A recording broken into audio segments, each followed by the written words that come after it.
Hello friends, कैसे हैं आप सब। उम्मीद करते हैं आप सब अच्छे होंगे। आज इस वीडियो में हम लोग देखने वाले हैं ज्ञानाश्रय या संत काव्यधारा के प्रमुख कवि के बारे में। इसके पहले के वीडियो में हम लोग ज्ञानाश्रय या संत काव्यधारा की विशेषताएं, प्रवृत्तियां और संत काव्यधारा के प्रवर्तक और प्रमुख कवियों का आरोही कालानुक्रम हम लोग देख चुके हैं। इस वीडियो में हम लोग देखेंगे संत नामदेव और जो रविदास हैं और गुरु नानक देव, इन तीन कवियों के बारे में हम लोग इस वीडियो में देखेंगे। इसके बाद की जो वीडियो होगी वो होगी कबीरदास पर, और कबीरदास पर जो वीडियो है वो चैनल के प्लेलिस्ट में पड़ी हुई है। हिंदी साहित्य के प्रमुख कवि नाम के प्लेलिस्ट में पड़ी हुई है, आप वहाँ से देख सकते हैं। उसमें जो है कबीरदास के बारे में सब कुछ दिया गया है, लेकिन जो आलोचकों के कथन है वो नहीं दिया गया है। तो उसे मैं इस वीडियो के बाद भी मैं एक कबीरदास के आलोचकों के प्रमुख कथन के नाम से अपलोड कर दूंगा, आप उसे देख सकते हैं। तो आइए इस वीडियो को हम लोग शुरू करते हैं। देखिए, सर्वप्रथम जो नामदेव हैं इनका जन्म 1135 ईस्वी में हुआ था, और जो इनका निधन है वो हुआ था 1215 ईस्वी में। अब देखिए, इनका जो जन्म स्थान है, यानी इनका जो जन्म स्थान है वो है नरसी बमनी सतारा, इनका वहाँ जन्म स्थान है। और इनके गुरु का नाम है बिसोवा खेचर, यानी जिन्हें खेचरनाथ के नाम से भी जाना जाता है। अब एक बात और आप जानेंगे कि जो नामदेव हैं इनकी जाति जो है दर्जी है, दर्जी या जिसे छिपा भी कहा जाता है, तो ये इनकी जाति है। अब इनके बारे में हम लोग कुछ विशेष तथ्य देखेंगे जहाँ से प्रश्न बनते हैं, तो आइए इसे विस्तार से समझते हैं।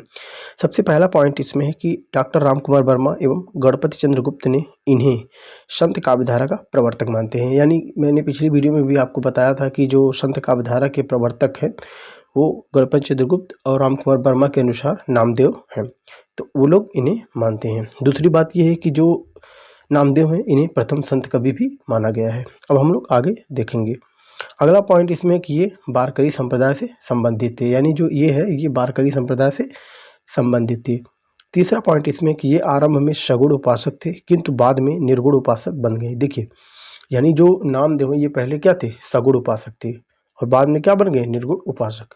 एक बात आप ये याद रखेंगे कि जो ये सगुण उपासक जब थे तो उस समय जो सगुण भक्त के पदों की भाषा जो थी वो थी ब्रज, और जब ये निर्गुण उपासक बने तो उस समय जो रचित पद थी उसकी भाषा थी सदुक्कड़ी। ठीक है। अब चौथा पॉइंट इसमें है कि इन्हें उत्तरी भारत का प्रथम संत कवि माना जाता है, यानी उत्तरी भारत का इन्हें प्रथम संत कवि माना जाता है। पांचवा पॉइंट है कि इनके द्वारा रचित हिंदी में 61 पद गुरु ग्रंथ साहिब में संकलित है। तो ये सारे जो एक एक पॉइंट हैं यहाँ से प्रश्न बनते हैं, इसे आप डिटेल में समझेंगे और याद रखेंगे। छठा पॉइंट इसमें है कि इनके मराठी में अभंग प्रसिद्ध है। प्रश्न पूछा जा सकता है कि मराठी में अभंग किसके प्रसिद्ध हैं, तो गुरु नामदेव के मराठी में अभंग प्रसिद्ध हैं। अब हम लोग आगे देखेंगे, इनकी जो है चर्चित पंक्तियाँ देखेंगे, जहाँ से प्रश्न जो है बनते हैं, चर्चित पंक्तियाँ पूछी जाती हैं। तो जो इनकी प्रमुख चर्चित पंक्तियाँ हैं हम उन्हें यहाँ देखेंगे। पहली चर्चित पंक्ति है कि मन मेरी सुई तन मेरा धागा, ये काफ़ी प्रसिद्ध इनकी पंक्ति है, ये आप याद रखेंगे। दूसरी पंक्ति इनकी है कि पांडे तुम्हारी गायत्री लोधे का खेत खाती थी, लैकरी ठेगा टगरी तोरी लंगत लंगत खाती थी। तो ये भी इनकी क्या है, प्रसिद्ध पंक्ति हैं। तीसरी पंक्ति इसमें है कि माई न होती बाप न होते कर्म न होता काया, हम नहीं होते तुम नहीं होते कौन कहाँ ते आया। तो इनकी क्या है, ये प्रसिद्ध पंक्ति है। अब हम लोग आगे एक इनकी लास्ट पंक्तियाँ देखेंगे, ये काफ़ी इम्पॉर्टेंट है कि हिंदू पूजे देहरा मुसलमान मशीद, नामा सेविया जह देहरा न मशीद। तो ये क्या थी, इनकी जो है प्रसिद्ध पंक्तियाँ थीं। अब इसके बाद हम लोग देखेंगे संत रविदास को, जिन्हें रैदास के नाम से भी जाना जाता है। देखिए, जो संत रविदास हैं इनका जन्म 1388 ईस्वी और निधन इनका 1518 ईस्वी में हुआ। अब हम बात करेंगे इनके जन्म स्थान की। तो देखिए, जो संत रविदास हैं इनका जन्म स्थान है काशी, इनके गुरु का नाम रामानंद है। अब इनके बारे में हम लोग प्रमुख तथ्य देखेंगे। पहला तथ्य इसमें है कि संत रविदास मीरा के गुरु थे, ये काफ़ी इंपॉर्टेंट पॉइंट है। मीरा के गुरु कौन है, तो संत रविदास, या जिन्हें रैदास के नाम से भी जाना जाता है। अगला पॉइंट इसमें है कि इनकी कोई रचना उपलब्ध नहीं है, इनके 40 पद गुरु ग्रंथ साहिब में संकलित है। यानी देखिए, जो रविदास हैं इनका कोई रचना जो है उपलब्ध नहीं है, लेकिन जो इनके पद हैं, कितने पद, 40 पद, और गुरु ग्रंथ साहिब में संकलित हैं। अब हम लोग आगे देखेंगे इनकी चर्चित पंक्तियाँ। यहाँ से प्रश्न बनते हैं, चर्चित पंक्तियाँ आपको जरूर याद होनी चाहिए। पहली चर्चित पंक्ति है कि अब कैसे छोटे राम नाम रट लागी, तो ये इनकी प्रसिद्ध पंक्ति है। दूसरा है कि प्रभु जी तुम चंदन हम पानी, ये तो बहुत बार पूछी गई है। प्रभु जी तुम चंदन हम पानी किसकी प्रसिद्ध पंक्ति है, तो संत रैदास की है। तीसरा, मन चंगा तो कठौती में गंगा, ये तो आप सभी ने इसको सुना होगा। चौथी है कि जब हम होते तब तू नहीं, अब तू है मैं ना आई। और पांचवी जो पंक्ति है कि ऐसी मेरी जात विख्यात चमार, तो ये सब क्या है, ये इनकी प्रसिद्ध पंक्तियां हैं। अगली पंक्ति है कि ओछी जाति ओछा कर्म पुण्य ओछो कसब हमारा, नीचे से प्रभु ऊंचो कियो है कह रैदास चमारा, तो ये इनकी क्या थी, ये भी इनकी पंक्तियां थी।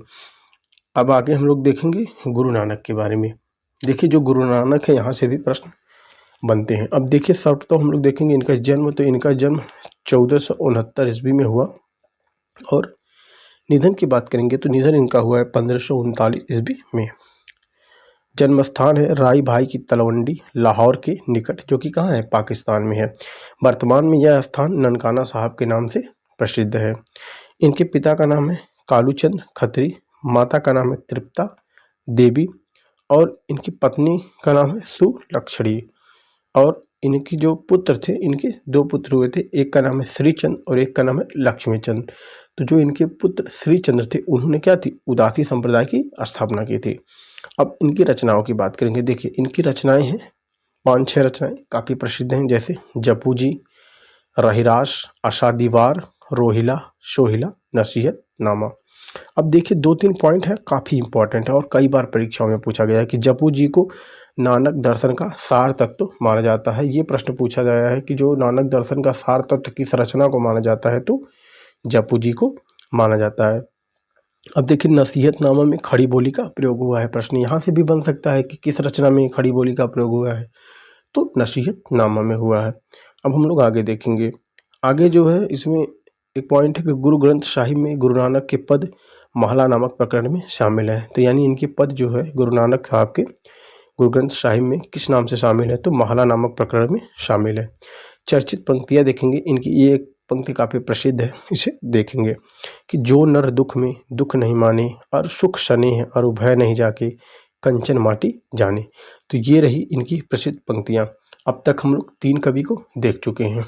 कौन कौन देखे हम लोग, नामदेव, संत रविदास और गुरु नानक देव, 3 को देख चुके हैं। अब जो कबीरदास जी हैं इनकी जो है चैनल में हिंदी साहित्य के प्रमुख कवि नाम से एक प्लेलिस्ट है, उसमें कबीरदास की जो है पड़ी है वीडियो, उसमें सिर्फ आलोचकों के मत नहीं है, जिसे हम जो है इसके बाद कबीरदास के आलोचकों के मत के नाम से एक वीडियो बनाऊंगा, उसमें सारे आलोचकों के मत रहेंगे, तो आप वहां से देख लीजिएगा। बाकी जो और कवि इसमें जो बचते हैं उनके बारे में हम लोग अलग से वीडियो में देखेंगे। मिलते हैं किसी नेक्स्ट वीडियो में। धन्यवाद।